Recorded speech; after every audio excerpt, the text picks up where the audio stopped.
நீங்க அப்படிப்பட்டவர் அல்ல. நீ தேவகுமாரன், இஸ்ரவேலின் ராஜா.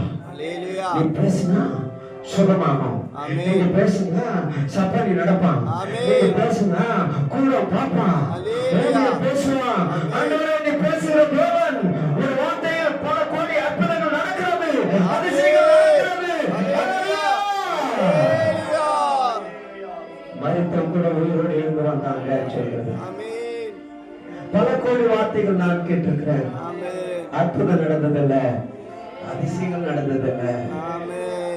ஆனா உங்களுடைய வார்த்தையில அற்புத அதிசயம் மட்டுமில்லப்பா, எனக்கு சமாதானம். நீ பேசினா எனக்கு ரொம்ப சந்தோஷம். நான் ஆனந்த கலிப்புடன் பாடுவதற்கு காரணம் உங்களுடைய வார்த்தை தான். பேசலாம். அதனால தான் அப்படி சொல்லி பாடுறோம். பல கோடி வார்த்தைகள் நான் கேட்ட போதும் இயேசுவே நீ பேசும் ஒரு வார்த்தை போதும்.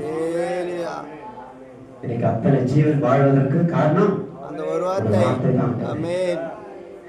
காற்றை பார்த்து சொல்லுகிறேன், கடலை பார்த்து அதட்டுகிறேன்.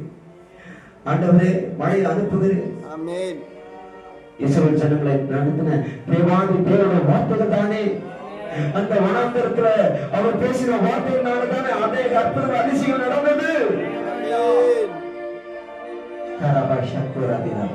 மனுஷன் அப்பத்தினால மாத்திரமல்ல, மனுஷனுடைய பலத்தினால அல்ல, மனுஷனுடைய பராக்கிரமத்தினாலும் அல்ல, தேவாவினால எல்லாரும் என்று அவர் செய்து காண்பித்தார்.